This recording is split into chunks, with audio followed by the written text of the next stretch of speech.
नमस्कार मित्रांनो, H D Marathi YouTube चॅनलवरती पुन्हा एकदा आपलं मनापासून स्वागत आहे. महापारेषण महावितरण भरती ITI इलेक्ट्रिशियन आणि वायरमॅनच्या विद्यार्थ्यांकरिता आपण जी free of cost test series चालू केलेली आहे, त्या टेस्ट सिरीजमधील टेस्ट नंबर 8चा आज आपण टेस्ट विश्लेषण पाहणार आहोत. तुम्हाला जर ही free of cost test series सोडवायची असल्यास तुम्हाला काय करायचं आहे, आपलं टेलिग्राम चॅनल जॉईन करून घ्यायचं आहे. त्या टेलिग्राम चॅनलवरती काय करतो आपण, ह्या टेस्ट सिरीजची लिंक अपलोड करत असतो. त्यासाठी सर्वांनी आपलं टेलिग्राम चॅनल आणि आपले एच डी मराठी यूट्यूब चॅनलला सर्वांनी सबस्क्राईब करायचं आहे, जेणेकरून तुम्हाला फ्री ऑफ कॉस्ट टेस्ट देता येईल.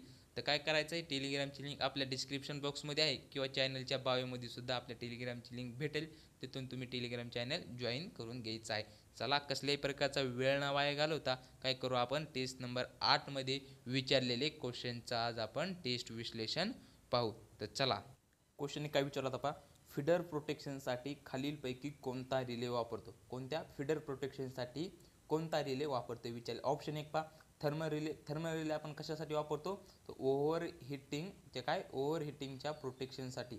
ओव्हरहीटिंगच्या प्रोटेक्शनसाठी आपण काय करतो, थर्मल रिलेचा यूज करतो. ऑप्शन 2 पहा, under frequency relay. Under frequency relay कुठे वापरतो? तर अल्टरनेटर, त्यालाच आपण काय म्हणू शकतो, AC जनरेटर. AC जनरेटर किंवा त्यालाच आपण काय म्हणतो, अल्टरनेटरच्या प्रोटेक्शनसाठी काय करतो आपण, अंडर फ्रिक्वेन्सी रिले वापरतो. ऑप्शन 3 पहा, डायरेक्शनल रिले. डायरेक्शनल रिले आपण कुठे यूज करतो? आपली जी रिंगमेन सिस्टम असते, रिंगमेन सिस्टममध्ये काय करतो आपण, काय करतो, डायरेक्शनल रिलेचा यूज करतो. ऑप्शन 4 पहा, मोह रिले. हे सर्वांनाच माहीत असेल, मोह रिले आपण काय करतो, लॉंग ट्रान्समिशन लाईन, आपली जी लॉंग ट्रान्समिशन लाईन आहे त्याच्यामध्ये काय करतो आपण, मोह रिलेचा यूज करतो. आपले 5 ऑप्शनपैकी उरलं काय, एक ट्रान्सले रिले. मग तर फिडर प्रोटेक्शनसाठी कोणता रिले वापरतो आपण? ट्रान्सले रिले वापरतो. कोणता? काय क्वेश्चन विचारला होता पहा, फिडर प्रोटेक्शनसाठी खालीलपैकी कोणता रिले वापरतो? तर आपण ट्रान्सले रिले हा फिडर प्रोटेक्शनसाठी यूज करतो. याचं राईट आन्सर ऑप्शन नंबर 5 राहील, ट्रान्सले रिले. नेक्स्ट क्वेश्चन काय विचारला होता पहा, नेक्स्ट क्वेश्चन काय म्हणतो पहा, काय विचारलंय, ट्रान्समिशन लाईनमध्ये एखाद्या ठिकाणी काय झाला, फॉल्ट झाला की काय वाढते? काय आपली ट्रान्समिशन लाईन आहे आणि त्या ट्रान्समिशन लाईनवरती काय झाला, फॉल्ट झालाय. फॉल्ट झाल्यावर काय वाढेल विचारलेलं आहे. आपल्याला माहिती, काय ट्रान्समिशन लाईनमध्ये आपण फॉल्ट होऊ नये म्हणून काय करतो, आपण एक प्रोटेक्टिंग डिव्हाइस वापरतो. प्रोटेक्टिंग डिव्हाइस कोणते कोणते असतात वापरतो आपण? सर्किट ब्रेकर वापरतो, तसेच रिले वापरतो, परत काय आपले जे आयसोलेटर आहेत, आयसोलेटर, परत लाइटिंग अरेस्टर, लाइटिंग अब्झॉर्बर, परत लाइटिंग आपलं डायव्हर्टर काय करतो आपण, सर्किट ब्रेकरमध्ये फॉल्ट होऊ नये म्हणून काय करतो, या पॅरामीटरचा यूज करतो. पण काय विचारलंय क्वेश्चन, ट्रान्समिशन लाईनमध्ये काय झालंय, फॉल्ट झालाय. तर मग फॉल्ट झाल्यावर काय होईल, ट्रान्समिशन लाईनमधील काय होईल, त्या ट्रान्समिशन लाईनमधील अमर्याद करंट वाढेल. मग याचा राईट आन्सर ऑप्शन नंबर 3 राहील, काय, करंट वाढेल. नेक्स्ट क्वेश्चन काय विचारला पहा, नेक्स्ट क्वेश्चन काय विचारला होता पहा, क्वेश्चन काय म्हणतोय, question number 3, switch, socket, plugs, holder इत्यादी आर मेड अप. काय, आपले स्विच, सॉकेट, प्लग्स, होल्डर आपण खालीलपैकी कोणत्या पदार्थापासून बनवते ते क्वेश्चन विचारलेला आहे. ऑप्शन 1 पहा, कॉपर. कॉपर हा एक आहे आपला वाहक आहे.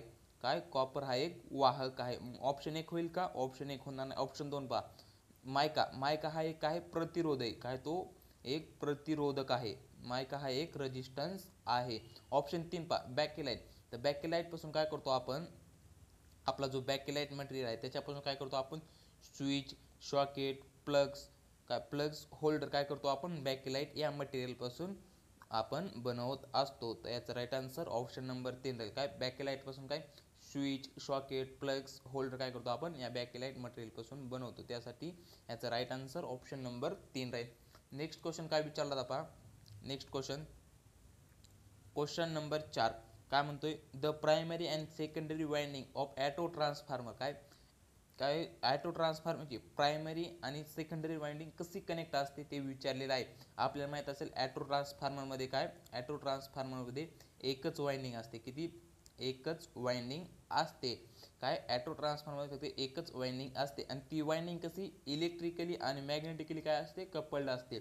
ॲटो ट्रान्सफॉर्मरमध्ये जी वाइंडिंग आहे ती मॅग्नेटिकली आणि इलेक्ट्रिकली कपल्ड असते. आणि ॲटो ट्रान्सफॉर्मरची इफिशियन्सी अदर ट्रान्सफॉर्मरपेक्षा जास्त असते, कारण की ऑटो ट्रान्सफॉर्मरमध्ये एकच वाइंडिंग आहे. ऑदर ट्रान्सफॉर्मर कोणते, ज्या ट्रान्सफॉर्मर प्रायमरी आणि सेकंडरी वाइंडिंग आहे त्या ट्रान्सफॉर्मरपेक्षा काय ऑटो ट्रान्सफॉर्मरची एफिशियन्सी ही जास्त असते. आपल्याला क्वेश्चन काय विचारला आहे, प्रायमरी आणि सेकंडरी वाइंडिंग कशी कनेक्ट असते, तर ती बोथ मॅग्नेटिकली आणि इलेक्ट्रिकली कपल्ड असते. म्हणून याचं राईट आन्सर काय राहील आपलं, ऑप्शन नंबर 3 राहील. काय, बोथ मॅग्नेटिकली आणि इलेक्ट्रिकली ती कपल्ड असते. नेक्स्ट क्वेश्चन काय विचारला होता पहा. नेक्स्ट क्वेश्चन काय म्हणतो पहा, अ बॅटरी यूज, यासाठी बॅटरीचा वापर केला जातो. आपली जी बॅटरी आहे ती काय करते, विद्युत ऊर्जेला रासायनिक ऊर्जेमध्ये काय करते, रूपांतर करून काय करते, ऊर्जा साठवते, ऊर्जा स्टोर करते. काय, विद्युत ऊर्जेला काय करते, रासायनिक ऊर्जेमध्ये काय करते, ती रूपांतर कन्वर्ट करते. काय, विद्युत ऊर्जेत रूपांतर. आणि जेव्हा आपल्याला आवश्यक असेल तेव्हा ती काय करते, रासायनिक ऊर्जेचं काय करते, रासायनिक ऊर्जेचं काय करते, ते कन्वर्ट कशामध्ये करते, जेव्हा आपल्याला आवश्यक असेल तेव्हा ती इलेक्ट्रिक एनर्जीमध्ये काय करते, कन्वर्ट करते. आणि आपण बॅटरी कशासाठी यूज करतो, तर आपण व्होल्टेज मेंटेन ठेवण्यासाठी काय करतो, आपण बॅटरीचा यूज करतो. ऑप्शन 1 पहा, maintain a potential difference. Potential difference म्हणजेच काय, आपलं व्होल्टेज असतं. काय, पोटेन्शियल डिफरन्स म्हणजेच व्होल्टेज. तर आपलं राईट आन्सर ऑप्शन नंबर 1 राहील. काय, मेंटेन अ पोटेन्शियल डिफरन्स म्हणजे काय, व्होल्टेजला मेंटेन करण्यासाठी आपण काय, बॅटरीचा यूज करतो. याचा राईट आन्सर ऑप्शन नंबर 1 राहील. नेक्स्ट क्वेश्चन काय विचारला होता पहा, क्वेश्चन नंबर पहा, क्वेश्चन नंबर 6. काय, the main function of commutator in DC generator is. काय, डीसी जनरेटर मधील कॉम्युटेटरचे मुख्य कार्य काय. आपला जो डीसी जनरेटर मधील जो कॉम्युटेटर आहे तो काय, रेक्टिफायर सारखं काम करतो. काय, रेक्टिफायर सारखे काम करतो. आणि रेक्टिफायर काय करतो, एसी टू डीसी काय करतो, एसी टू, आपला जो रेक्टिफायर आहे तो काय करतो, एसी टू डीसी मध्ये कन्वर्ट करतो. कशामध्ये, डीसी मध्ये कन्वर्ट करतो. आणि काय विचारलं क्वेश्चन, कॉम्युटेटर मग डीसी जनरेटर मध्ये काय करतो, तो रेक्टिफायर सारखं काम करतो, म्हणजे तो एसी टू डीसी काय करतो, कन्वर्ट करतो. तर याचा राईट आन्सर ऑप्शन नंबर काय राहील, मग आपलं ऑप्शन नंबर 3 राईट आन्सर राहील. काय, आपला जो डीसी जनरेटर मधील कॉम्युटेटर आहे तो काय करतो, एसी टू डीसी मध्ये कन्वर्ट करतो. आणि डीसी मोटर मध्ये काय होतो, कोणता सप्लाय कन्वर्ट होतो, तिथे डीसी टू, काय, डीसी मोटर आहे त्याच्यामध्ये काय होतो, डीसी टू एसी कन्वर्ट होतो. आणि इथं डीसी जनरेटर मध्ये कोणता कन्वर्ट होतो, एसी टू डीसी. याचा राईट आन्सर ऑप्शन नंबर 3 राहील. नेक्स्ट क्वेश्चन काय विचारलाय पहा. नेक्स्ट क्वेश्चन, क्वेश्चन नंबर 7 काय विचारलाय पहा. काय म्हणतंय, in a DC generator armature reaction is produce by. काय, डीसी जनरेटरमध्ये आर्मीचर प्रतिक्रिया याद्वारे केली जाते. म्हणजे काय, डीसी जनरेटरमध्ये आर्मीचर रिॲक्शन्स कोणामुळे घडते ते विचारलेलं आहे. आपल्याला माहित असेल डीसी जनरेटरमध्ये 2 प्रकारच्या आर्मीचर रिॲक्शन्स घडतात. एक कोणती, क्रॉस मॅग्नेटायझिंग. कोणती, मी शॉर्टमध्ये लिहितो, क्रॉस मॅग्नेटायझिंग. काय, क्रॉस मॅग्नेटायझिंग रिॲक्शन. आणि दुसरी कोणती आहे, डीमॅग्नेटायझिंग. कोणती, डीमॅग्नेटायझिंग रिॲक्शन. डीमॅग्नेटायझिंग रिॲक्शन. अशा प्रकारे डीसी जनरेटरमध्ये 2 प्रकारच्या रिॲक्शन करतात. एक क्रॉस मॅग्नेटायझिंग आणि दुसरी डीमॅग्नेटायझिंग रिॲक्शन. अशा प्रकारे काय, डीसी जनरेटर आर्मीचे रिॲक्शन घडतात. आपल्याला क्वेश्चन काय विचारलाय, डीसी जनरेटरमध्ये आर्मीचे रिॲक्शन कोणामुळे होते, तर ती आपल्याला माहित असायला पाहिजे. ती कोणामुळे होते, बोथ फील्ड अँड आर्मीचर करंटमुळे काय होते, आर्मीचर रिॲक्शन्स काय, डीसी जनरेटरमध्ये घडून येते. म्हणून याचा राईट आन्सर ऑप्शन नंबर 4 राहील. बोथ फील्ड अँड आर्मीचर करंटमुळे काय होते, आर्मीचर रिॲक्शन्स घडते. नेक्स्ट क्वेश्चन काय विचारला होता पहा, क्वेश्चन नंबर 8 काय म्हणतो पहा, कोणत्याही डीसी जनरेटरमध्ये कमाल ईएमएफ केव्हा उद्भवते विचारलेला आहे. म्हणजे काय, क्वेश्चन काय विचारला आहे आपल्याला, की डीसी जनरेटरमध्ये जास्तीत जास्त ईएमएफ केव्हा तयार होईल. काय, डीसी जनरेटरमध्ये जास्तीत जास्त ईएमएफ केव्हा तयार होईल. आपल्याला हा फॅरेडेचा फॉर्म्युला माहीत असेल. काय, ई इज इक्वल टू डी5 बाय डी टी. हा आपल्याला फॅरेडेचा फॉर्म्युला माहीत असेल. डी5 म्हणजे काय, चेंज इन फ्लक्स, आणि डी टी म्हणजे चेंज इन टाईम. तर तुम्हाला फ्लक्स आणि ईएमएफ कसे दिसतात, हे डायरेक्टली प्रोपोर्शनल आहेत. आणि टाईम आणि ईएमएफ कसे इथं इन्व्हर्सली प्रोपोर्शनल आहे. तर ईएमएफ केव्हा जास्तीत जास्त तयार होईल, जेव्हा काय होतील, फ्लक्स वाढतील तेव्हा काय होईल, ईएमएफ सुद्धा वाढेल. कारण की ईएमएफ आणि फ्लक्स हे कसे येते, हे डायरेक्टली प्रोपोर्शनल आहेत. मग काय करावं लागेल, जेव्हा फ्लक्स वाढतील तेव्हा आपला जास्तीत जास्त ईएमएफ तयार होईल. आणि जर टाइम वाढला तर हे होईल का, ईएमएफ तयार होईल का, नाही, इन्व्हर्सली प्रोपोर्शनल आहेत. मग टाइम वाढला, चेंज इन टाइम वाढला की ईएमएफ कमी होणार. हे कसे व्यस्त प्रमाणात आहे. तर आपल्याला जास्तीत जास्त ईएमएफ केव्हा तयार होईल, जेव्हा आपल्या चेंज इन फ्लक्स काय होतील, वाढतील, तेव्हा आपला ईएमएफ सुद्धा काय होईल, वाढेल, म्हणजे चेंज इन फ्लक्स काय होतील, कमाल म्हणजे जास्तीत जास्त वाढतील तेव्हा आपला जास्तीत जास्त EMF तयार होईल. ऑप्शन नुसार उत्तर पाहू. काय फ्लक्स बदलण्याचा दर किमान म्हणजे कमी, काय फ्लक्स कमी झाले की आपला EMF वाढेल का, नाही, मग EMF सुद्धा काय होईल, कमी होईल, कारण की डायरेक्टली प्रोपोर्शनल आहे. ऑप्शन 1 होईल का, ऑप्शन 1 होणार नाही. ऑप्शन 2 पहा, फ्लक्स बदलण्याचा दर कमाल आहे, कमाल म्हणजे फ्लक्स जास्तीत जास्त वाढलेत. आपण फॉर्म्युला पाहिला d∅dt, काय फ्लक्स वाढले की EMF सुद्धा काय होतो, वाढतो. तर मग ऑप्शन नंबर 2 काय म्हणते, फ्लक्स बदलण्याचा कमाल आहे, म्हणजे काय फ्लक्स काय झाल्यात, वाढल्यात, जास्तीत जास्त वाढल्यात, मग आपला EMF सुद्धा काय होईल, कमाल म्हणजे जास्तीत जास्त वाढेल. मग याचा राईट आन्सर ऑप्शन नंबर काय राहील, 2. काय फ्लक्स बदलण्याचा दर कमाल असेल तेव्हा आपल्याला जास्तीत जास्त EMF भेटेल, म्हणून याचा राईट आन्सर ऑप्शन नंबर 2 राहील. नेक्स्ट क्वेश्चन काय विचारला होता पहा.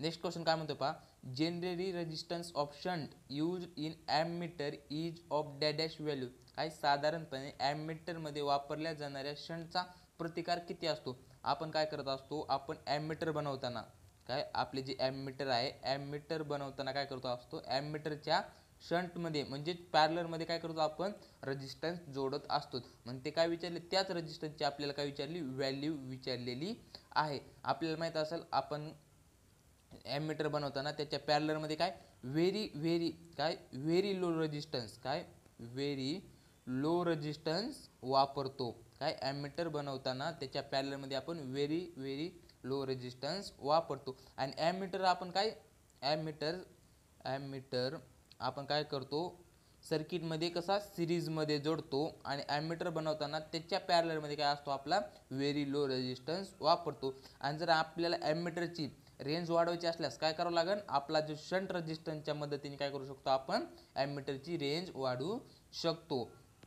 अशा प्रकारे याचा राईट आन्सर ऑप्शन काय राहील, साधारणपणे ॲममीटर शंटचा प्रतिकारची व्हॅल्यू काय राहील, तर व्हेरी लो. ऑप्शन नंबर 4 याचं राईट आन्सर राहील, व्हेरी लो रेजिस्टन्स असेल.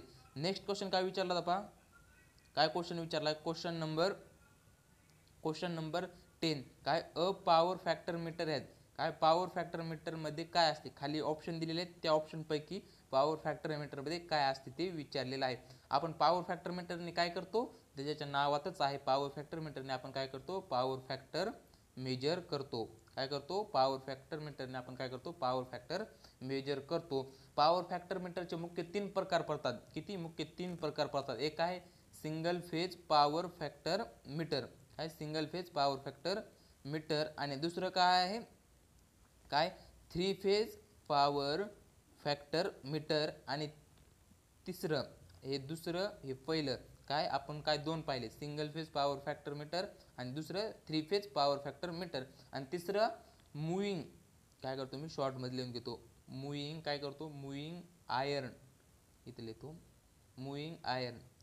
पण एक मिनिट, काय तिसरं कोणतं पडतं, तर ते मूविंग आयर्न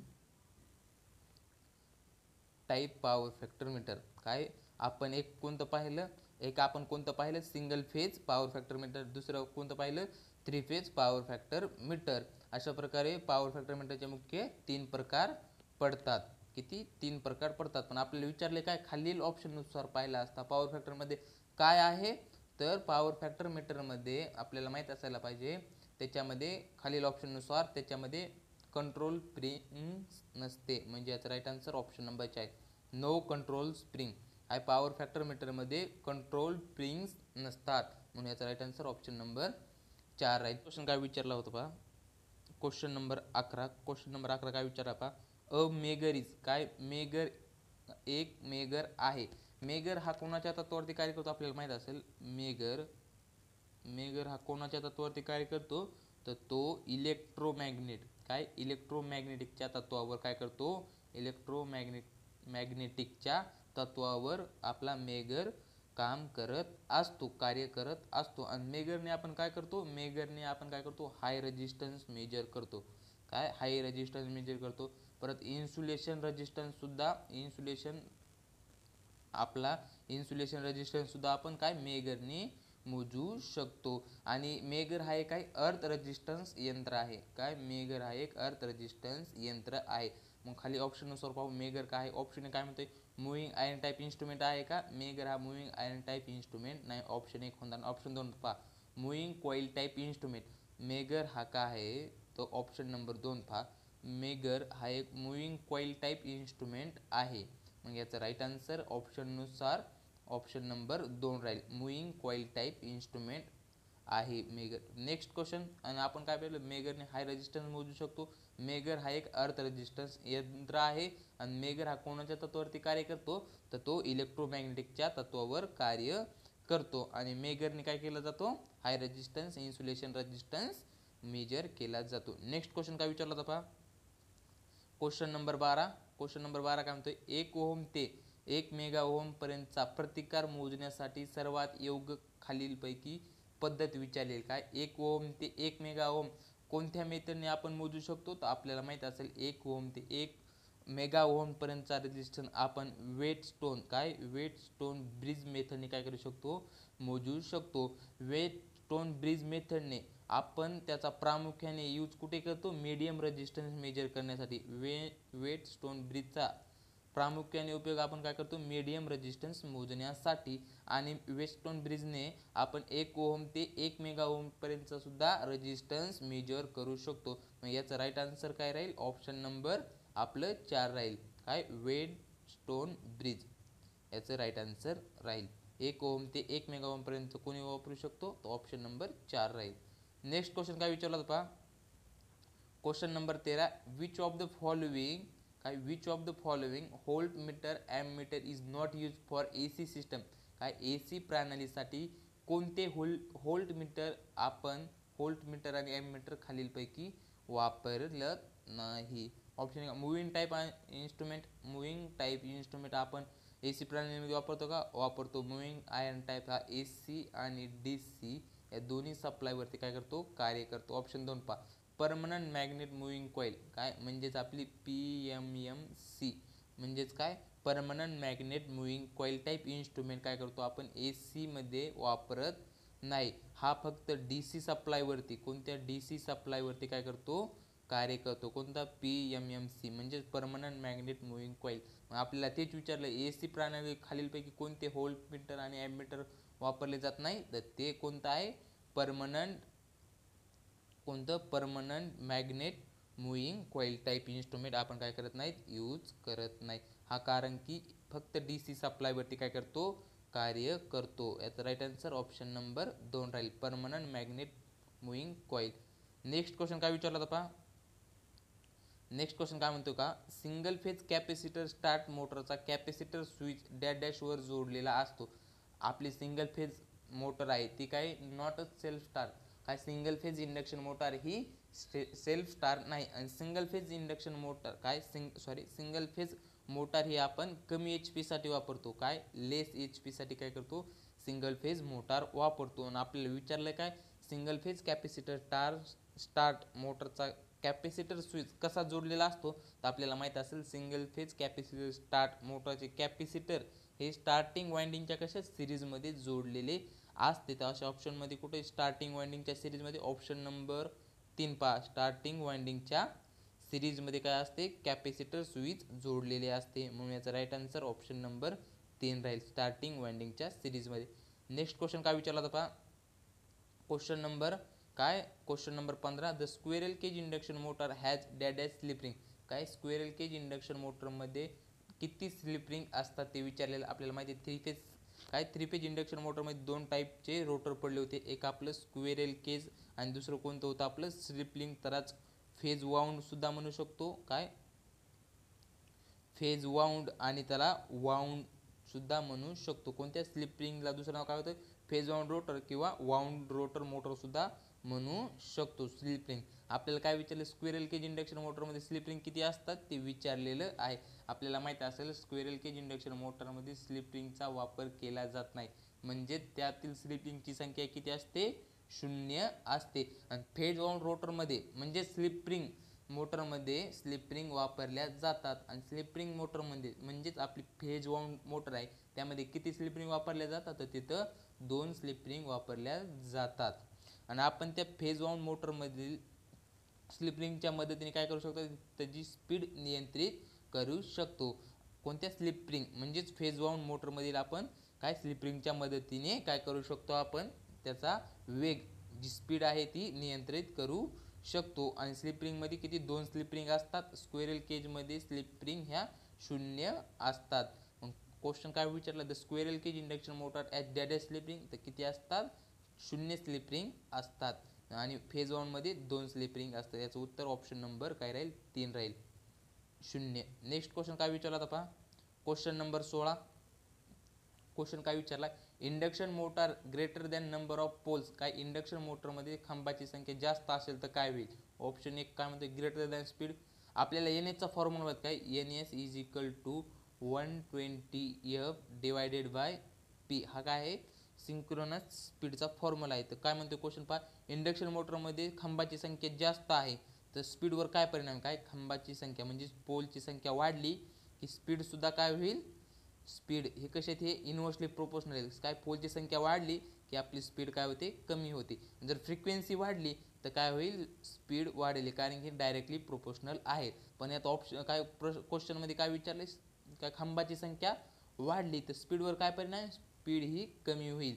तर ऑप्शन 1 होईल का, option greater than speed, speed वाढेल का नाही. ऑप्शन 2 लेसर दॅन स्पीड, तर ऑप्शन नंबर 2 आपलं काय होईल, राईट आन्सर राहील. काय स्पीड काय होईल, लेसर म्हणजे स्पीड कमी होईल. कारण की कशात हे इन्व्हर्सली प्रोपोर्शनल आहे, स्पीड आणि पोल हे इन्व्हर्सली प्रोपोर्शनल आहे. एक वाढले की एक कमी होतं. त्याचं राईट आन्सर ऑप्शन नंबर 2 राहील, लेसर दॅन स्पीड. स्पीड काय होईल, कमी होईल पोलची संख्या वाढल्यावर. नेक्स्ट क्वेश्चन काय विचारला होता, क्वेश्चन नंबर 17. काय विचारलं क्वेश्चन, एक मिनिट. क्वेश्चन काय म्हणतोय, what are property that steel core of transformer posses, काय ट्रान्सफॉर्मरच्या काय स्टील कोरमध्ये कोणते गुणधर्म असणे आवश्यक आहे. तर ट्रान्सफॉर्मरच्या कोरमध्ये कोणते गुणधर्म असणे आवश्यक आहे, त्याचा म्यू म्हणजे परमॅबिलिटी जास्त असली पाहिजे आणि जो त्यामधील हिस्टेरिसिस लॉस आहे तो कसा असला पाहिजे, कमी असला पाहिजे. असं ऑप्शन कुठे, high permeability and low hysteresis loss. Option number आपलं राईट आन्सर ऑप्शन नंबर काय राहील, ऑप्शन नंबर 3. काय हाय परमॅबिलिटी आणि लो हिस्टेरिसिस लॉस असला पाहिजे. ट्रान्सफॉर्मरच्या स्टील कोरमधील काय गुणधर्म असला पाहिजे, हाय परमॅबिलिटी आणि लो हिस्टेरिसिस लॉस असला पाहिजे. नेक्स्ट क्वेश्चन काय विचारला आता, question number 18. Iron loss of transformer is काय 400 watt will be the copper loss when the transformer is working on it is the maximum efficiency. काय म्हणते question आपण मराठीमध्ये रीड करून घेऊ. ट्रान्सफॉर्मरमध्ये लोखंडाचे नुकसान म्हणजेच आपलं आयर्न लॉस किती 400 वॅट आहे. आणि जेव्हा ट्रान्सफॉर्मर त्याच्यात जास्तीत जास्त कार्यक्षमतेवर म्हणजे ही इथं मॅक्झिमम काय इफिशियन्सी आहे काम करत आहे, तर त्याच्या तांब्याचे नुकसान काय होईल. आपला ट्रान्सफॉर्मर मॅक्झिमम इफिशियन्सी केव्हा काम करतो, जेव्हा आयर्न लॉस काय आयर्न लॉस आणि आपला जो I²R म्हणजेच कॉपर लॉस कसे जेव्हा सेम असतील म्हणजे इक्वल असतील तेव्हा आपला ट्रान्सफॉर्मर काय करतो, जास्तीत जास्त कार्यक्षमतेवर काय करतो, काम करतो. म्हणजे तिथं आयर्न लॉसची किंमत किती दिली आपल्याला, इथं आयर्न लॉस 400 दिले आहेत. आणि आपल्याला काय विचारलंय मग, कॉपर लॉस विचारलेला आहे म्हणजेच I²R किंवा त्यालाच आपण इलेक्ट्रिकल लॉस सुद्धा म्हणतो. तर आपल्याला माहित असेल जेव्हा आयर्न लॉस आणि कॉपर लॉस इक्वल असतात तेव्हा ट्रान्सफॉर्मरची इफिशियन्सी ही मॅक्झिमम असते. मग आयर्न लॉस आपल्याला 400 दिलाय, मग आपला I²R लॉस पण किती राहील, तो पण 400 राहील. कारण की तर आपली कंडिशन किती दिली, कंडिशन कशी दिली, जास्तीत जास्त कार्यक्षमतेवर काम करतोय म्हणजे मॅक्झिमम एफिशियन्सीवर काय करतोय, वर्क करतोय. मग आयर्न लॉस जेवढा असतील तेवढाच कॉपर लॉस असेल. ऑप्शनमध्ये राईट आन्सर ऑप्शन नंबर 4 राहील. काय 400 वॅट, याचं राईट आन्सर ऑप्शन नंबर 4 राहील. नेक्स्ट क्वेश्चन काय विचारला होता, क्वेश्चन नंबर 19. काय म्हणतोय, the constant losses in transformer. आपल्या ट्रान्सफॉर्मरमध्ये मुख्य 2 प्रकारचे लॉस होतात. एक कोणता होतो, I²R लॉस आणि दुसरा कॉन्स्टंट लॉस. कोणता, कॉन्स्टंट लॉस, त्यालाच आपण मॅग्नेटिक लॉस म्हणू शकतो. काय I²R लॉस आणि मॅग्नेटिक लॉस असे 2 प्रकारचे काय होतात, लॉस होतात. ह्याला दुसरं नाव काय मॅग्नेटिक लॉस, ह्याला दुसरं नाव कॉपर लॉस म्हणतो. पुन्हा इलेक्ट्रिकल लॉस सुद्धा आपण I²R लॉसला म्हणू शकतो. कॉन्स्टंट लॉसेसला दुसरं नाव काय मॅग्नेटिक लॉस, परत आयर्न लॉस. याच्यामध्ये कॉन्स्टंट लॉसेसमध्ये 2 कोणते लॉसेस येतात आपल्याला माहीत असेल, कोणता हिस्टेरिसिस लॉस, कोणता हिस्टेरिसिस लॉस आणि एडी करंट लॉस. हा कॉन्स्टंट लॉसेसमध्ये हे दोन प्रकारचे लॉसेस येतात. तर मग आपले विचारले खालीलपैकी कॉन्स्टंट लॉसेस कोणते, तर आपलं ऑप्शन एक पहा हिस्टेरिसिस लॉस आणि ईडी करंट लॉस, असं ऑप्शन ए अँड बी कुठं दिलं आहे, ऑप्शन नंबर 5 मध्ये दिलेलं आहे. तर मग याचा राईट आन्सर ऑप्शन नंबर 5 राहील, both A and B. Next question काय विचारलं पहा, the friction loss in transformer, काय the friction loss in real transformer, काय ट्रान्सफॉर्मरमध्ये फ्रिक्शन लॉस किती टक्के होतात ते विचारलेलं आहे. आपल्याला माहीत असेल आताच आपण पाहिलं ट्रान्सफॉर्मरमध्ये मुख्य दोन प्रकारचे लॉस होतात. कोणता, एक आयर्न लॉस आणि दुसरा I²R म्हणजे कॉपर लॉस. हे मुख्य दोन काय ट्रान्सफॉर्मरमध्ये लॉसेस होतात. आपला ट्रान्सफॉर्मरमध्ये काय कोणता लॉस ॲब्सेंट असतो, तो तिथं मेकॅनिकल लॉस ॲब्सेंट असतो. कोणता, मेकॅनिकल लॉस ॲब्सेंट असतो. मेकॅनिकल लॉसमध्ये दोन लॉसेस मोडतात. कोणता, एक फ्रिक्शन लॉस आणि दुसरा कोणता आहे विंडेज लॉस आणि दुसरा फ्रिक्शन लॉस. हे कोणते मेकॅनिकल लॉसेस आहेत. हे मेकॅनिकल लॉसेस ट्रान्सफॉर्मरमध्ये घडतात का, घडत नाहीत, कारण की ट्रान्सफॉर्मरमध्ये कोणताही फिरणारा पार्ट नाही, म्हणून हे दोन लॉसेस हे ॲब्सेंट असतात. त्यासाठी अदर मशीनपेक्षा ट्रान्सफॉर्मरची एफिशियन्सी ही जास्त आहे, कारण की याच्यामध्ये मेकॅनिकल लॉस होत नाही. आणि मेकॅनिकल लॉसमध्ये कोणता लॉस येतो आपला, फ्रिक्शन लॉस. तर मग ट्रान्सफॉर्मरमध्ये फ्रिक्शन लॉस किती होईल, तिथं 0% म्हणजे 0% होईल. मग याचा राईट आन्सर ऑप्शन नंबर 4 आहे. नेक्स्ट क्वेश्चन काय विचारला पहा, एनर्जी मीटर काय मेजर करतो विचारलेला आहे. ऑप्शन एक पहा, पॉवर कोण मेजर करतं, पॉवर आपलं वॅट मीटर मेजर करतं. टाईम, परत व्होल्टेज कोण मेजर करतं, तर आपलं व्होल्ट मीटर आपलं काय करतं, व्होल्टेज मेजर करतं. तर एनर्जी मीटर आपलं काय मेजर करतं, पॉवर आणि टाईम काय करतं, दोन्ही मेजर करतं. म्हणून याचा राईट आन्सर ऑप्शन नंबर 4 राहील, पॉवर आणि टाईम कोण करतं, आपलं एनर्जी मीटर मेजर करतं. नेक्स्ट क्वेश्चन काय विचारला पहा, इकॉनोमायझरचा वापर खालीलपैकी कोणाची कार्यक्षमता वाढवण्यासाठी केला जातो. जो इकॉनोमायझर आहे तो कोणाची कार्यक्षमता वाढवण्यासाठी केला जातो, आपल्याला माहिती असेल बॉयलरची कार्यक्षमता वाढवण्यासाठी काय केला जातो, आपल्या इकॉनोमायझरचा वापर केला जातो. अजून बॉयलरची एफिशियन्सी कशाने वाढवता येऊ शकते, आपला जो थर्मल पॉवर हीट एक्सचेंजर असतो तो काय करतो, जे बॉयलरला गरम पाणी पाठवण्यासाठी काम करतो. कोणता, हीट एक्सचेंजर हा एक थर्मल पॉवर प्लांटमधील एक सहाय्यक उपकरण आहे, जे काय करतं बॉयलरला गरम पाणी पाठवण्यासाठी काय करतं, काम करते. यामुळे बॉयलरची इफिशियन्सी कार्यक्षमता एक अंदाजे किती, एक कार्यक्षमता अंदाजे किती 6 ते 10% वाढते. कोणत्या, हीट एक्सचेंजरच्या मदतीने. आणि इकॉनोमायझर आहे तो कोणाची कार्यक्षमता वाढवण्यासाठी केला जातो, तर तो बॉयलरची कार्यक्षमता वाढवण्यासाठी त्याचा वापर केला जातो इकॉनोमायझरचा. आणि आपण काय थर्मल पॉवर प्लांटमधील हीट एक्सचेंजरने सुद्धा काय करू शकतो, बॉयलरची कार्यक्षमता 6 ते 10% काय करू शकतो, आपण अंदाजे एक वाढवू शकतो. याचा राईट आन्सर काय राहिलं, इकॉनोमायझरचा वापर कोणाची कार्यक्षमता वाढवण्यासाठी केला जातो, तर आताच आपण पाहिलं ते काय, बॉयलरची कार्यक्षमता वाढवण्यासाठी इकॉनोमायझरचा वापर केला जातो. नेक्स्ट क्वेश्चन काय विचारला होता, क्वेश्चन नंबर 23 काय म्हणतो question, gas turbine power plant are generally use to meet, काय गॅस टर्बाइन पॉवर प्लांट सामान्यतः वापरला जातो. ऑप्शन एक का बेसलोड आहे का, गॅस टर्बाइन पॉवर प्लांट हा बेसलोड आहे का. बेसलोड पॉवर प्लांट कोणता आहे, आपला जो थर्मल पॉवर प्लांट आहे, आपला जो थर्मल पॉवर प्लांट तो काय आहे, बेसलोड पॉवर प्लांट आहे. बेसलोड पॉवर प्लांट म्हणजे तो काय सतत कंटिन्युअस काय राहतो, तो चालू राहतो 24 हवर्स काय राहतो, चालू राहतो. त्याला आपण काय म्हणतो, बेसलोड पॉवर प्लांट. आणि पीक लोड पॉवर प्लांट म्हणजे जेव्हा आपल्याला ग्राहकाची काय कन्झ्युमरची मॅक्झिमम डिमांड असते तेव्हा काय करतो आपण, पीक लोड पॉवर प्लांट कार्य करतो. हा गॅस टर्बाइन पॉवर प्लांट कोणता आहे, मग तो पीक लोड पॉवर प्लांट आहे. तर याचा राईट आन्सर ऑप्शन नंबर काय राहील, आपलं ऑप्शन नंबर 2 राहील, काय पीक लोड. काय गॅस टर्बाइन पॉवर प्लांट सामान्यतः कोणता, पीक लोड म्हणून वापरला जातो. आणि आपला जो बेसलोड पॉवर प्लांट आहे तो काय थर्मल पॉवर प्लांट आहे, तो काय करतो, सतत कंटिन्युअस चालू असतो 24 तास. आपला क्वेश्चन नंबर 23 चा आन्सर काय राहील, ऑप्शन नंबर 2 पीक लोड राहील. नेक्स्ट क्वेश्चन काय विचारलं होता, क्वेश्चन नंबर 24 काय विचारत आहे, the deaerator in thermal power plant is use for, काय थर्मल पॉवर प्लांटमध्ये डिएरेटर का वापरला जातो, काय आपलं जे थर्मल पॉवर प्लांट आहे त्यामध्ये डिएरेटर का वापरला जातो, तर आपल्याला माहीत असायला पाहिजे थर्मल पॉवरमध्ये जे फीड वॉटर असतं त्या फीड वॉटरमधून ऑक्सिजन काढून टाकण्यासाठी काय करतो आपण डिएरेटरचा वापर केला जातो. डिएरेटर अजून काय करतं, डिएरेटर ऑक्सिजन तसेच इतर विरघळलेले वायूसुद्धा फीड वॉटरमधून काढून टाकण्याचं काम करून करतं डिएरेटर करतो. कोणता, डिएरेटर. आणि जो आपला इकॉनोमायझर असतो तो काय करतो, फीड वॉटरला गरम करण्यासाठी, काय इकॉनोमायझर असतो तो काय करतो, फीड वॉटरला गरम करण्यासाठी केलतो. आणि जो आपला कंडेन्सर असतो तो काय करतो, फीड वॉटरला कंडेन्स करण्यासाठी, म्हणजे कंडेन्स म्हणजे थंड करण्यासाठी आपण कंडेन्सर वापरतो फीड वॉटरला. आपल्याला क्वेश्चन काय विचारला, the deaerator in thermal power plant is use to, काय म्हणजे ऑप्शन आपण काय करू मराठीमध्ये रीड करू. थर्मल पॉवर प्लांटमध्ये डिएरेटर का वापरला जातो, तर तो removal of oxygen from the feed water, म्हणजेच काय फीड वॉटरमधून ऑक्सिजन काढून टाकण्यासाठी आपण वापर करतो. तर याचा राईट आन्सर ऑप्शन नंबर एकच राहील. काय, removal of oxygen from the feed water, म्हणजेच काय फीड वॉटरमधून ऑक्सिजन काढून टाकण्यासाठी याचा उपयोग करतो. याचा राईट आन्सर ऑप्शन नंबर एक राहील. नेक्स्ट क्वेश्चन काय विचारला होता, क्वेश्चन नंबर 25. काय, the function of power station. काय, आपल्याला पॉवर स्टेशनचे कार्य विचारलेले.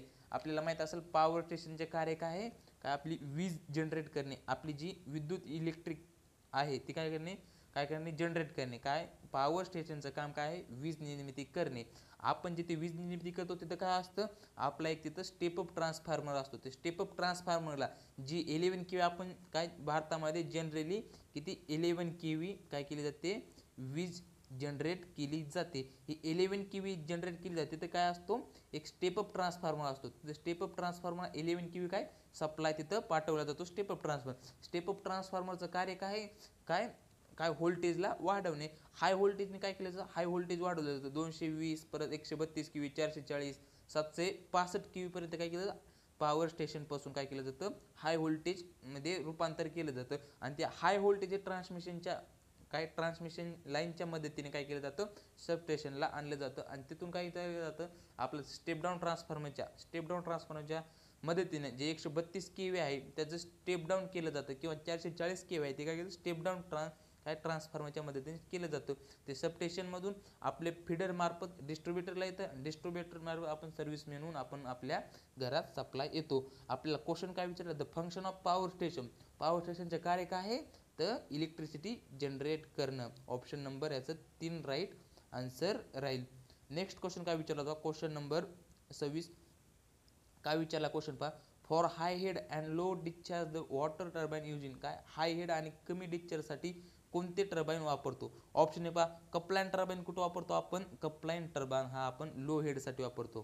काय, लो हेडसाठी आपण कपलाइन टर्बाईन वापरतो. लो हेड ह्याची किती मीटरपर्यंत, हा 30 मीटरपर्यंत कपलाइन टर्बाईन हा आपण लो हेडसाठी वापरतो. आणि त्याची काय 30 मीटरपर्यंत आपण वापरू शकतो. दुसरं पहा, ऑप्शन नंबर 2 फ्रान्सिस. ऑप्शन 1 होईल का ह्याचं उत्तर, ऑप्शन 1 होणार नाही. ऑप्शन 2 फ्रान्सिस टर्बाईन हा आपण काय करतो, मीडियम हेडसाठी, कोणत्या मीडियम हेडसाठी काय करतो आपण, हा फ्रान्सिस टर्बाईन वापरतो. आणि हा 30 मीटर ते 70 मीटरपर्यंत आपण किती 30 ते 70 मीटरपर्यंत हा फ्रान्सिस टर्बाईन वापरतो. पेल्टॉन टर्बाईन हा आपण हाय हेडसाठी वापरतो. आपल्याला क्वेश्चन पण काय विचारलाय, for high head and low discharge water turbine, तर खालीलपैकी पेल्टॉन टर्बाईन हा आपण काय हाय हेड आणि कमी डिस्चार्जसाठी हा टर्बाईन वापरतोय. हाजी किती 200 मीटर, काय 200 मीटरपेक्षा जास्त आपण काय करतो, हा पेल्टॉन टर्बाईन वापरतो. 200 मीटरपेक्षा जास्त हाईटसाठी आपण कोणता पेल्टॉन टर्बाईन यूज करतो. तर याचा राईट आन्सर ऑप्शन नंबर किती राहील, ऑप्शन नंबर 4 राईट आन्सर राहील. आपण हे दोन्ही पाहिले, कपलाइन टर्बाईन हा लो हेडसाठी, हा जी आपण हाईट किती पाहिली 30 मीटरपर्यंत हा यूज करतो. परत फ्रान्सिस टर्बाईन हा 30 ते किती 70, काय 30 ते 70 मीटरच्या हाईटसाठी आपण काय करतो, फ्रान्सिस टर्बाईन यूज करतो. आणि पेल्टॉन टर्बाईन हा हाय हेडसाठी, ह्याची साईज पाहिली आपण 200 मीटरपेक्षा जास्त आपण पेल्टॉन टर्बाईनचा यूज करतो. याचा राईट आन्सर ऑप्शन नंबर 3 राहील. नेक्स्ट क्वेश्चन काय विचार, क्वेश्चन नंबर 27. काय विचारला आहे, the load of consumer is generally measure in thumb. काय, उपभोक्त्याचा भार सामान्यतः याच्या संदर्भात मोजला जातो. आपले जे घरातील जे एनर्जी मीटरमध्ये ते जो कंझ्युमरचा लोड म्हणजे आपले जे एनर्जी मीटरमधील जे असतं ते कशामध्ये मोजलं जातं, तो ऑप्शन पहा व्होल्टेज. व्होल्ट काय मध्ये व्होल्टेज मोजलं जातं, व्होल्टमध्ये ॲम्पियरमध्ये करंट मोजला जातो. आणि जो आपल्या घरातील असतो काय विचारलाय आपल्याला, ग्राहकाचा लोड आपण काय किलोवॅटमध्ये मोजतो. कशामध्ये, किलोवॅटमध्ये मोजतो. तो याचा राईट आन्सर ऑप्शन नंबर काय राहील, ऑप्शन नंबर 4 राहील. काय विचारला होता, उपभोक्त्याचा म्हणजेच कंझ्युमरचा लोड सामान्यतः याच्या संदर्भात मोजला जातो. कशात, किलोवॅटमध्ये मोजला जातो, किलोवॅट. याचा राईट आन्सर राहील. नेक्स्ट क्वेश्चन काय विचारला होता पहा, क्वेश्चन नंबर 28. काय विचारला question, the type of alternator use in hydro electric power plant. काय हायड्रो इलेक्ट्रिक पॉवर प्लांट मध्ये कोणता टाईपचा अल्टरनेटर वापरला जातो, तर आपल्याला सर्वांना माहित असेल तिथं सॅलियन पोल टाईप अल्टरनेटर वापरलं जातं. म्हणून याचा राईट आन्सर ऑप्शन नंबर 2 राहील. काय, सॅलियन पोल अल्टरनेटर. काय क्वेश्चन विचारला, the type of alternator use for hydro electric म्हणलं इथं कोणतं, हायड्रो इलेक्ट्रिक पॉवर स्टेशन मध्ये कोणतं अल्टरनेटर वापरलं जातं, तिथं आपण सॅलियन पोल अल्टरनेटर वापरतो. नेक्स्ट क्वेश्चन काय विचारला होता, क्वेश्चन नंबर 29. काय म्हणतोय, बायोगॅस डॅडॅस मध्ये तयार होतो. बायोगॅस हा कशापासून तयार होतो विचारले, खाली ऑप्शन दिले आहेत. ऑप्शन नुसार पाहिला असता बायोगॅस हा जनावराच्या म्हणजे प्राण्याच्या ओल्या शेणापासून तयार होतो. म्हणजे सेंद्रिय पदार्थापासून निर्माण होणाऱ्या गॅसला आपण काय म्हणतो, आपला जो सेंद्रिय पदार्थापासून जो गॅस निर्माण होतो, काय सेंद्रिय पदार्थापासून निर्माण होणाऱ्या ऊर्जेला आपण काय म्हणतो, बायोगॅस ऊर्जा म्हणतो. आणि हा बायोगॅस कोणापासून बनतो, तो प्राण्यांच्या ओल्या शेणापासून काय करतो, हा बनतो. म्हणजे सेंद्रिय पदार्थापासून निर्माण होणाऱ्या ऊर्जेला आपण काय म्हणतो, बायोगॅस म्हणतो. त्याचा राईट आन्सर ऑप्शन नंबर 2 राहील. बायोगॅस कशापासून तयार होतो, तो काय प्राण्याच्या ओल्या शेणापासून म्हणजे जनावराच्या ओल्या शेणापासून. नेक्स्ट क्वेश्चन काय विचारला होता, क्वेश्चन नंबर 30. क्वेश्चन नंबर 30 काय म्हणतो पहा, moderator are use in nuclear power plant. काय अणुऊर्जा प्रकल्पात मॉडरेटर का वापरला जातो. काय काय विचारला क्वेश्चन पहा, अणुऊर्जा प्रकल्पात मॉडरेटर का वापरला जातो, तर आपल्याला माहित असेल मॉडरेटर का वापरला, न्यूट्रॉनचा वेग कमी करण्यासाठी काय केला जातो, मॉडरेटरचा उपयोग केला जातो. न्यूक्लिअर पॉवर प्लांट मध्ये करत असतो. यासाठी जड पाणी म्हणजे D2O आणि काय असतं, ग्राफाइट वापरत असतो. काय, यासाठी जड पाणी म्हणजे D2O आणि ग्राफाइट वापरत असतो. क्वेश्चन काय विचारला पहा, अणुऊर्जा प्रकल्पात मॉडरेटर का वापरला जातो, तर तो याचा राईट आन्सर काय राहील, ऑप्शन 1 राहील. स्लो डाऊन फास्ट न्यूट्रॉन म्हणजे काय, न्यूट्रॉनची गती कमी करण्यासाठी. काय, स्लो डाऊन फास्ट न्यूट्रॉन काय म्हणजेच न्यूट्रॉनची गती कमी करण्यासाठी याचा राईट आन्सर राहील. नेक्स्ट क्वेश्चन काय विचारला होता पहा, क्वेश्चन नंबर 31. स्किन इफेक्ट यावर अवलंबून आहे. काय, आपला जो स्किन इफेक्ट हा फक्त AC ट्रान्समिशन सिस्टम मध्ये, काय AC ट्रान्समिशन सिस्टम मध्ये होतो. DC मध्ये स्किन इफेक्ट होत नाही. स्किन इफेक्ट म्हणजे काय, स्किन इफेक्ट हा कंडक्टरच्या सेंटर मधून न जाता कंडक्टरच्या सरफेस वरून जास्त वाहतो. काय, जो आपला स्किन इफेक्ट आहे, स्किन इफेक्ट म्हणजे कंडक्टरचा जो सेंटरचा भाग असतो त्यामधून काय करंट न वाहता तो काय कंडक्टरच्या सरफेस वरून जास्तीत जास्त करंट वाहतो, त्याला आपण काय म्हणतो, स्किन इफेक्ट म्हणतो. आणि स्किन इफेक्ट हा कशावर अवलंबून आहे, तर आपल्याला माहित असेल स्किन इफेक्ट हा, एक मिनिट, स्किन इफेक्ट हा फ्रिक्वेन्सीवर डिपेंड आहे, परत एरियावर डिपेंड आहे, परत शाफ्टच्या व्यासवर म्हणजे शाफ्टच्या व्यासवर सुद्धा काय तो डिपेंड आहे. परत आणखी परमेबिलिटी म्यू वर सुद्धा काय आहे, स्किन इफेक्ट डिपेंड आहे. ऑप्शन नुसार पहा क्वेश्चन, काय ऑप्शन 1 पहा, कंडक्टरचा आकार याच्यावर सुद्धा स्किन इफेक्ट डिपेंड आहे. कंडक्टरचा व्यास सुद्धा याच्यावर सुद्धा, पदार्थाचा प्रकार परमेबिलिटीवर सुद्धा काय आहे, आपला स्किन इफेक्ट अवलंबून आहे. त्याचं राहील काय, वरील सर्व, हे याचं राईट आन्सर राहील. 31 नंबर क्वेश्चनचं राईट आन्सर ऑप्शन नंबर 4 राहील, वरील सर्व. काही अक्षावर आपला स्किन इफेक्ट डिपेंड असतो पाहिलं, फ्रिक्वेन्सी, एरिया, शाफ्टचा व्यास, परमेबिलिटी यावर काय असतो, स्किन इफेक्ट डिपेंड असतो. क्वेश्चन काय विचारला पहा, नेक्स्ट क्वेश्चन, क्वेश्चन नंबर 32 काय विचारला पहा, काय काय म्हणतो क्वेश्चन पहा, एक मिनिट. काय म्हणतो question, which among the following is use in transmission line of higher voltage beyond 33 kV. उच्च व्होल्टेज ट्रान्समिशन मध्ये खालीलपैकी कोणते इन्सुलेटर वापरला जातो. पण काय दिलंय ब्रॅकेटमध्ये पहा 33 केवीच्या वर, काय 33 केवीच्या वर म्हटलं इथं, काय 33 केवीच्या वरती. काय उच्च व्होल्टेज ट्रान्समिशनमध्ये खालीलपैकी कोणता इन्सुलेटर वापरला जातो, कोणत्या 33 केवीच्या वरती. ऑप्शननुसार पाहू. ऑप्शन 1 पिन टाईप इन्सुलेटर आपण हे 33 केवी पर्यंत वापरतो. ऑप्शन 1 होईल का, इथे काय म्हणले 33 केवीच्या वर, ऑप्शन 1 होणार नाही. आपण पिन टाईप इन्सुलेटर हे 33 केवी पर्यंत यूज करतो. ऑप्शन 2 पहा सायकल इन्सुलेटर, सायकल इन्सुलेटर हे LT लाईन साठी वापरतो. ऑप्शन 3 पहा suspension type insulator, suspension type insulator आपण हे 33 केवीच्या वर वापरू शकतो. मग आपल्याला तेच विचारलंय उच्च व्होल्टेज ट्रान्समिशन मध्ये खालीलपैकी कोणते इन्सुलेटर वापरले जातो, पण कशाच्या वरती 33 केवी वरती. तो ऑप्शन नुसार पाहिले असते काय राहील त्याचा राईट आन्सर, ऑप्शन नंबर 3 राहील. सस्पेन्शन टाईप इन्सुलेटर आपण 33 केवी वर 33 केवी च्या वरती वापरतो, म्हणून याचा राईट आन्सर ऑप्शन नंबर 3 राहील. नेक्स्ट क्वेश्चन काय विचारला होता पहा. क्वेश्चन नंबर काय म्हणतोय पहा, question number 33 the efficiency of transmission line, म्हणजे काय ट्रान्समिशन लाईनची कार्यक्षमता कशी वाढेल. ऑप्शन 1 पहा increase with increase in load power factor, म्हणजेच काय लोड पॉवर फॅक्टर वाढला की ट्रान्समिशन लाईनची कार्यक्षमता वाढते असं म्हणतंय. होईल का, आपल्याला माहित आहे ट्रान्समिशन लाईनचा लोड फॅक्टर वाढला की लाईन मधील लॉसेस कसे होतात, लॉसेस काय होतात, कमी होतात. आणि ट्रान्समिशन लाईन मधील लॉसेस कमी झाले की ट्रान्समिशन लाईनची काय इफिशियन्सी वाढते. तर मग याचं राईट आन्सर आपलं पहिलंच ऑप्शन राहील, काय increase with increase in load power factor. काय म्हणजे लोड पॉवर फॅक्टर वाढला की ट्रान्समिशन लाईनची कार्यक्षमता वाढते. याचा राईट आन्सर ऑप्शन नंबर 1च राहील. माहिती आपल्याला लोड पॉवर फॅक्टर वाढला की ट्रान्समिशन लाईन मधील काय लॉसेस कमी होतात, लॉसेस कमी झाले की ट्रान्समिशन लाईनची एफिशियन्सी वाढते, म्हणून याचा राईट आन्सर ऑप्शन नंबर 1 राहील. नेक्स्ट क्वेश्चन काय विचारला होता, क्वेश्चन नंबर 34 काय फॅक्टचा फुल फॉर्म विचारलाय. काय FACTC म्हणजे फॅक्टचा फुल फॉर्म विचारलाय. आपल्याला माहित आहे F म्हणजे काय फ्लेक्झिबल AC ट्रान्समिशन सिस्टम, ह्याचा फॉर्म्युला काय facts flexible AC transmission system, असं ऑप्शन मध्ये कोर्स दिसतंय. ऑप्शन नंबर 4 मध्ये पहा फ्लेक्झिबल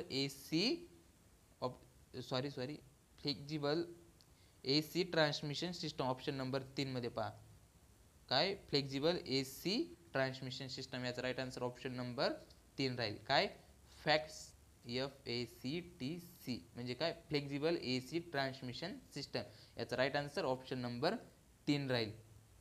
नेक्स्ट क्वेश्चन काय विचारला होता पहा, question number 35 if 6 conductor are use in transmission line is called as, जर 6 कंडक्टर ट्रान्समिशन लाईन मध्ये वापरले जातात तर त्याला कोणती लाईन म्हणून म्हणतात आपण.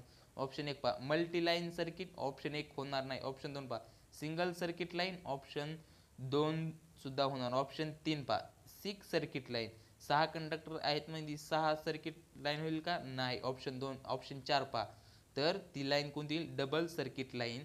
ट्रान्समिशन लाईन मध्ये 6 कंडक्टर वापरल्यास त्याला आपण काय म्हणतो, डबल सर्किट लाईन म्हणतो. कोणती, डबल सर्किट लाईन, म्हणून याचा राईट आन्सर ऑप्शन नंबर काय राहील, ऑप्शन नंबर 4 राहील. काय डबल सर्किट लाईन.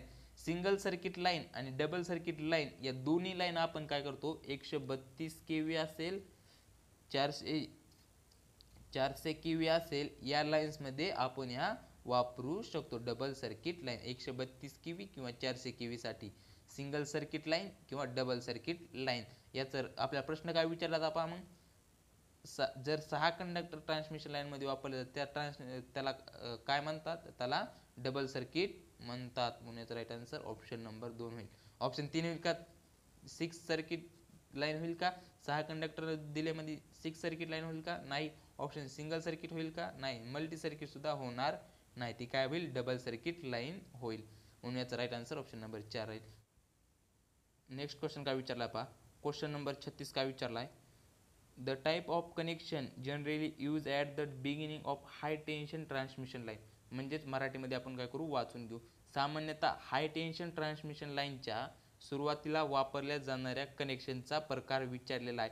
ते कनेक्शन डेल्टा स्टार आहे की डेल्टा डेल्टा आहे की स्टार डेल्टा की स्टार स्टार आहे, ते कनेक्शन विचारलेले आहे. तर आपण काय करतो, हाय टेन्शन ट्रान्समिशनच्या लाईनच्या सुरुवातीला कोणते कनेक्शन वापरतो, तर आपण तिथं डेल्टा स्टार कनेक्शन वापरतो. डेल्टा स्टार कनेक्शन का वापरतो, तर तो हाय व्होल्टेज काय करते, ते हाय व्होल्टेज प्रदान करतात, म्हणून आपण डेल्टा स्टार कनेक्शन वापरतो. काय डेल्टा स्टार कनेक्शन का वापरतो ट्रान्समिशन लाईनच्या सुरुवातीला, तर ते हाय व्होल्टेज प्रदान करते, म्हणून आपण काय करतो डेल्टा स्टार कनेक्शन वापरतो. मग याचा राईट आन्सर ऑप्शन नंबर 1 राहील, डेल्टा स्टार. आणि आणखी डेल्टा स्टार आपण कुठे कनेक्शन वापरतो, तर आपण डेल्टा स्टार कनेक्शन हे सेकंडरी डिस्ट्रीब्युशनला सुद्धा आपण डेल्टा स्टार कनेक्शन वापरतो. सेकंडरी डेल्टा स्टार का वापरतो, तर आपल्याला तिथं न्यूट्रल पॉईंट घ्यायचा असतो, म्हणून काय करतो आपण डेल्टा स्टार काय करतो आपण घेत असतो सेकंडरी डिस्ट्रीब्युशनला, कारण की तिथं काय न्यूट्रल पॉईंट आपल्याला घ्यायचा असतो. न्यूट्रल पॉईंट हा आपल्या स्टार कनेक्शन मधून भेटत असतो. तर याचं राईट आन्सर ऑप्शन नंबर 1 आहे, डेल्टा स्टार. नेक्स्ट क्वेश्चन काय विचारला होता, क्वेश्चन नंबर 37 काय म्हणतोय, the most common type of fault in overhead transmission line. काय ओव्हरहेड ट्रान्समिशन लाईन मध्ये सर्वात सामान्य फॉल्ट कोणता आहे. आपल्याला माहिती ओव्हरहेड ट्रान्समिशन लाईन मध्ये मुख्य दोन प्रकारचे फॉल्ट होतात, एक सिमेट्रिकल फॉल्ट आणि अनसिमेट्रिकल फॉल्ट, असे मुख्य दोन प्रकारचे फॉल्ट होतात. आपल्याला फॉल्ट माहीत असतील, काय एल जी फॉल्ट होतो, परत डबल एल, परत डबल एल जी, परत ट्रिपल एल, परत ट्रिपल एल जी, असे ओव्हरहेड ट्रान्समिशन लाईन मध्ये फॉल्ट होतात. सर्वात सामान्य फॉल्ट हा कोणता आहे, एल जी फॉल्ट आहे. सर्वात जास्त होणारा फॉल्ट हा एल जी आहे. आणि सर्वात कमी आणि खतरनाक फॉल्ट हा ट्रिपल एल जी फॉल्ट आहे. हा सर्वात कमी फॉल्ट होतो आणि सर्वात डेंजर फॉल्ट सुद्धा ट्रिपल एल जी आहे. आणि सर्वात जास्त सामान्य फॉल्ट हा एल जी आहे. लाईन टू ग्राउंड फॉल्ट हा सारखा ट्रान्समिशन लाईनमध्ये ओव्हरहेड ट्रान्समिशन लाईनमध्ये एल जी फॉल्ट होत असतो, हा सामान्य फॉल्ट आहे. आणि ट्रिपल एल जी हा सर्वात कमी होणारा फॉल्ट हा ट्रिपल एल जी आहे. तर आपल्याला काय विचारलंय मग, the most common type of fault in overhead transmission line. Overhead transmission line मध्ये सर्वात सामान्य फॉल्ट कोणता आहे, तर तो कोणता आहे, single line to ground fault, म्हणजेच आपण त्याला एल जी फॉल्ट सुद्धा म्हणू शकतो. म्हणजे काय, single line L G fault, line to ground fault. याचा राईट आन्सर ऑप्शन नंबर 2 राहील. नेक्स्ट क्वेश्चन काय विचारला होता, क्वेश्चन नंबर 38 काय म्हणतो क्वेश्चन पहा. Question number 38, in high voltage transmission line the top most conductor is. उच्च व्होल्टेज ट्रान्समिशन लाईन मधील सर्वात वरील कंडक्टर, काय उच्च ट्रान्समिशन लाईन मधील सर्वात वरील कंडक्टर हा कोणता असतो, तर तो आर फेज असतो, वाय फेज असतो, बी फेज असतो की न्यूट्रल असतो. तर आपल्याला सर्वांना माहित असेल, जो हाय व्होल्टेज ट्रान्समिशन लाईन सर्वात वरील जो कंडक्टर असतो तो कोणता असतो, अर्थ कंडक्टर. कोणता, अर्थ कंडक्टर. त्यालाच आपण ग्राउंड कंडक्टर सुद्धा म्हणू शकतो. कोणता, अर्थ कंडक्टर किंवा ग्राउंड कंडक्टर. हा कंडक्टर सर्वात टॉपला का असतो, तो आपले विजांपासून काय करतो, संरक्षण करत असतो, म्हणून तो आपण टॉपला वापरत असतो विजांपासून संरक्षण करण्यासाठी.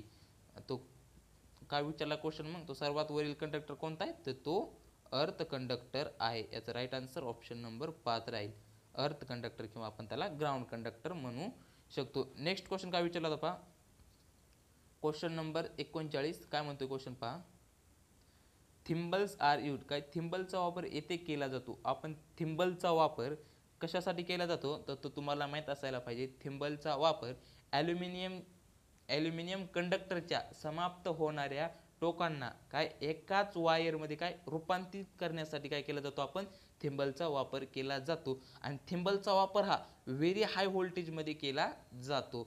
आपण पहिला थिंबलचा वापर कशासाठी केला जातो, ॲल्युमिनियमच्या कंडक्टरच्या समाप्त होणारे जे टोक आहे ते एकाच वायरमध्ये काय रूपांतरित करण्यासाठी आपण काय केला जातो, थिंबलचा वापर केला जातो. आणि थिंबलचा वापर हा आपण कुठे करतो, व्हेरी हाय व्होल्टेज मध्ये करतो. म्हणून याचा right answer option number very high voltage, option number 3 पहा, व्हेरी हाय व्होल्टेज, म्हणून याचा राईट आन्सर ऑप्शन नंबर 3 राहील.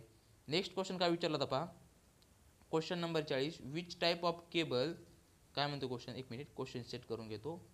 काय म्हणतो क्वेश्चन पहा, which type of cable use in till 66 kV application. काय 66 kV ॲप्लिकेशन पर्यंत वापरणाऱ्या प्रकारची केबल, काय 66 kV, एक साध्या भाषेत 66 केव्ही पर्यंत आपण कोणता केबल वापरतो तो विचारलेला आहे. आपल्याला माहित असेल आपण 66 केव्ही पर्यंत कोणता केबल वापरतो. तो ऑप्शन नॉर्मल केबल वापरतो का?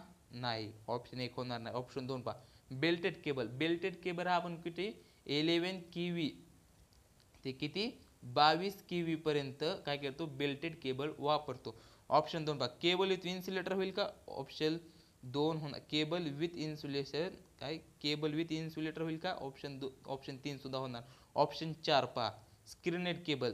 तर स्क्रीनेड केबल हे आपण कोणतं किती स्क्रीनेड केबल आपलं राईट आन्सर आहे. स्क्रीनेड केबल आपण 22 केव्ही ते 66 केव्ही पर्यंत आपण स्क्रीनेड केबल वापरतो. आणि आपला अजून एक केबल आहे प्रेशर केबल. प्रेशर केबल हा आपण किती 66 केव्ही ते 220 केव्ही पर्यंत आपण काय वापरतो प्रेशर केबल वापरतो. आपण पाहिले बेल्टेड केबल हा किती पर्यंत वापरतो. बेल्टेड केबल हा 11 केव्ही ते 22 केव्ही पर्यंत. आणि आपला जो प्रेशर केबल आहे तो प्रेशर केबल 66 केव्ही ते 220 केव्ही पर्यंत वापरतो. आणि आपल्याला विचारलंय काय 66 केव्ही पर्यंत कोणता केबल वापरतो, तर आपण तो स्क्रीनेड केबल वापरतो. म्हणून याचा राईट आन्सर ऑप्शन नंबर 4 राहील.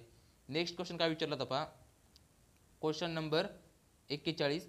Cables use in automobiles are usually. काय ऑटोमोबाईल्स मध्ये कोणता केबल वापरला जातो, तो आपल्याला सर्वांना माहित असून तो ऑल्कनाइज्ड रबर केबल वापरला जातो. म्हणून याचा राईट आन्सर ऑप्शन नंबर 1 राहील, ऑल्कनाइज्ड रबर केबल. नेक्स्ट क्वेश्चन काय विचारलाय पहा, नेक्स्ट क्वेश्चन काय विचारलाय क्वेश्चन नंबर 42. काय म्हणतो क्वेश्चन, फॉर फ्रिक्वेन्सी ऑफ 200 हर्ज the time period will be. काय आपल्याला टाइम पिरियड काढायचा आहे. टाइम पिरियड विचारलेला आहे. Time period will be. आपल्याला काय टाइम पिरियडचा फॉर्म्युला माहित असेल. काय टाइम पिरियड मी काय करतो शॉर्टमध्ये लिहून घेतो. टाइम पिरियड बरोबर काय असतो 1 फ्रिक्वेन्सी. हा काय टाइम पिरियडचा फॉर्म्युला आहे. Time period is equal to 1 frequency. आपल्याला फ्रिक्वेन्सी किती दिली, आपल्याला 200 काय 200 हर्ट्ज दिलेली आहे. किती फ्रिक्वेन्सी आपल्याला 200 हर्ट्ज दिलेली आहे. मग काय करू या फॉर्म्युल्यामध्ये काय करू आपण किमती इनपुट करून घेऊ. Time period is equal to 1 frequency किती दिली आपल्याला 200. मग 200 नी 1 ला भाग जातो का? नाही. मग काय करायचं वरती 0 द्यायचं. मग काय उत्तर पॉईंट मध्ये येईल. हा झाला पॉईंट. परत अजून 200 नी 10 ला भाग जातो का? नाही. आणखी एक 0 द्यायचे तर आणखी एक 0 वाढेल. अजून 200 नी 100 ला भाग जातो का? नाही. आणखी एक 0 द्यायचं. मग आणखी एक इथं 0 वाढेल. मग 200 नी 1000 ला भाग जातो. ही 0 कटले, ही 0 कटला, हा 0 कटला, हा 0 कटला, 2 पंचे 10. तर आपलं उत्तर किती आलेलं आहे 0.005 असं ऑप्शन मध्ये कुठे दिसतंय ऑप्शन नंबर 0.05 ऑप्शन नंबर 4 मध्ये दिसत असेल. काय ऑप्शन नंबर 4 आपलं राईट आन्सर राहील. काय 0.005 सेकंद. टाइम पिरियड नेहमी सेकंद मध्ये असतो. म्हणून याचा राईट आन्सर ऑप्शन नंबर 4 राहील. आपण काय नेक्स्ट क्वेश्चन काय विचारला पहा क्वेश्चन नंबर 43. काय म्हणतो क्वेश्चन पहा, which circuit element will oppose the change in circuit current. काय सर्किट मधील विद्युत प्रवाहाच्या बदलाला विरोध कोण करते. काय चेंज इन करंटला कोण विरोध करते. ऑप्शन 1 पहा रेजिस्टन्स. रेजिस्टन्स हा करंटला विरोध करतो. ऑप्शन 2 पहा इंडक्टन्स.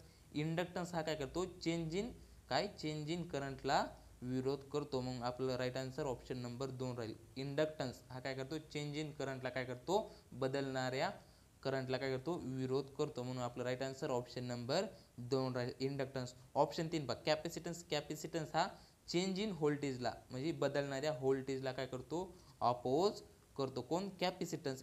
रेजिस्टन्स आपण पहिला करंटला करतो. इंडक्टन्स आपण पहिला चेंज इन करंटला बदलणाऱ्या करंटला इंडक्टन्स अपोज करतो. आणि कॅपॅसिटन्स कुणाला करतो.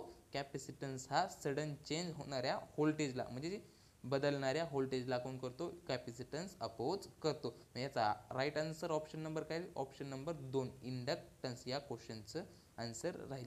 नेक्स्ट क्वेश्चन काय विचारला होता क्वेश्चन नंबर 44. क्वेश्चन नंबर 44 काय म्हणतोय पहा, the earthing equipment are use to avoid. हे टाळण्यासाठी अर्थिंग उपकरणे वापरली जातात. आपण अर्थिंग का केली जाते. एखाद्या उपकरणाचा भाग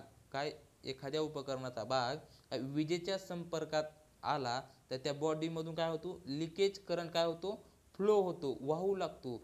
यासाठी काय करतो आपण अर्थिंगचा वापर केला जातो आणि त्या अर्थिंग मार्फत तो लिकेज करंट काय ग्राउंड केला जातो. मग तेच विचारले काय टाळण्यासाठी आपण हे केला जातो अर्थिंगचा वापर, तर तो लिकेज करंट.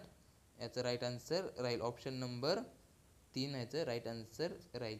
नेक्स्ट क्वेश्चन काय विचारला तर पहा, क्वेश्चन नंबर 45 काय म्हणतोय, झिनर डायोड ऑल्सो नॉन ॲज काय, झिनर डायोड ऑल्सो नॉन ॲज, झिनर डायोडचे दुसरे नाव काय आहे. आपल्याला सर्वांना माहिती आहे झिनर डायोड हा नेहमी ऑलवेज हा कसा रिव्हर्स बायसमध्ये जोडायचा असतो. कसा रिव्हर्स बायसमध्ये आपण झिनर डायोड ऑलवेज जोडत असतो. आणि झिनर डायोडचा आपण काय उपयोग कुठे करतो, व्होल्टेज रेग्युलेटर म्हणून. काय व्होल्टेज रेग्युलेटर म्हणून आपण त्याचा उपयोग करत असतो. आपल्याला विचारलंय काय झिनर डायोडचे दुसरे नाव, ऑप्शन 3 होईल का, हे झिनर डायोडचा उपयोग झाला. तर झिनर डायोडचे नाव काय आहे, तर त्याला आपण ब्रेकडाऊन डायोड असे सुद्धा म्हणू शकतो. याचं राईट आन्सर ऑप्शन 2 राईट. झिनर डायोडचे दुसरे नाव काय आहे, ब्रेकडाऊन व्होल्टेज. झिनर डायोडचा आपला उपयोग काय आहे, व्होल्टेज रेग्युलेटर म्हणून आपण काय झिनर डायोडचा उपयोग करतो. आणि झिनर डायोड हा नेहमी आपण रिव्हर्स बायसमध्ये कनेक्ट करत असतो. आय होप हा क्वेश्चन समजला असेल. नेक्स्ट क्वेश्चन काय विचारला होता, क्वेश्चन नंबर 46 काय विचारला क्वेश्चन पहा, number of electron in the outer orbit of germanium. काय जर्मेनियमच्या व्हॅलेन्सी ऑर्बिट म्हणजे आउटर ऑर्बिटमध्ये किती इलेक्ट्रॉन असतील. जर्मेनियमचा अणुअंक किती आहे, तो 32 आहे. अणुक्रमांक किती आहे, 32 आहे. तर त्याच्यातलं काय विचारलं आपल्याला, आउटर ऑर्बिट म्हणजे व्हॅलेन्सी ऑर्बिटमधील इलेक्ट्रॉन विचारलेलं आहे. आपल्याला माहिती किती जर्मेनियमचा नंबर किती पाहिला, 32. आपल्याला माहिती पहिल्या कक्षेत किती असतात, 2. परत दुसऱ्या कक्षेत 8 इलेक्ट्रॉन असतात. परत तिसऱ्या कक्षेत किती 18 इलेक्ट्रॉन असतात. हे किती झाले 2 आणि 8 10 आणि 18 हे झाले 28. उरले किती मग 4. तर आपलं राईट आन्सर काय राहील 4 इलेक्ट्रॉन. आउटर ऑर्बिटमध्ये म्हणजेच व्हॅलेन्सी ऑर्बिटमध्ये किती इलेक्ट्रॉन असतील जर्मेनियमच्या, ते 4 इलेक्ट्रॉन असतील. आणि जर्मेनियम हा एक सेमीकंडक्टर डिव्हाइस आहे, त्यालाच आपण टेट्राव्हॅलंट सुद्धा म्हणतो. टेट्राव्हॅलंट म्हणजे त्याच्या व्हॅलेन्सी ऑर्बिटमध्ये 4 इलेक्ट्रॉन असतात. मग याचा राईट आन्सर ऑप्शन नंबर आपलं 2 राहील. किती 4 इलेक्ट्रॉन असतील ऑर्बिट काय आउटर ऑर्बिटमध्ये. नेक्स्ट क्वेश्चन काय विचारला बघा, क्वेश्चन नंबर 47. क्वेश्चन नंबर 47 काय म्हणतोय, कंट्रोल प्लस सी काय आपला कॅम्प्युटर रिलेटेड हा क्वेश्चन आहे. कंट्रोल प्लस सी दाबल्यावर काय होतं, सर्वांना माहित असेल कंट्रोल प्लस सी दाबलं की काय होतं, कॉपी होतं. मग याचा राईट आन्सर ऑप्शन नंबर 3 राहील. कंट्रोल प्लस सी बरोबर काय असतं, कॉपी होतं. नेक्स्ट क्वेश्चन काय विचारला होता पहा, क्वेश्चन नंबर 48 काय, खालील आपल्याला हा सिम्बॉल दिला आहे, हा सिम्बॉल कशाचा आहे ते विचारलं आहे. खालील सिम्बॉल दिसतो तो कशाचा आहे, मी काय करतो थोडं वरती घेतो संपूर्ण सिम्बॉल दिसेल. हा सिम्बॉल कशाचा आहे, हा सिम्बॉल सिलिंग फॅनचा आहे. मग याचा राईट आन्सर ऑप्शन कुठे सिलिंग फॅन दिसतंय, ऑप्शन नंबर 3 याचं राईट आन्सर राहील. काय सिलिंग फॅनचा वरील सिम्बॉल हा कशाचा आहे, तो सिलिंग फॅनचा आहे. म्हणून याचा राईट आन्सर ऑप्शन नंबर 3 राहील, सिलिंग फॅन. नेक्स्ट क्वेश्चन काय विचारला होता, नेक्स्ट क्वेश्चन खालील टूलचे नाव विचारले. हा जो टूल्स दिसत आहे या टूलचे नाव काय आहे, ह्या टूलचे नाव काय आहे, ह्या टूलचे नाव काय आहे, क्रॉसपिन हॅमर आहे.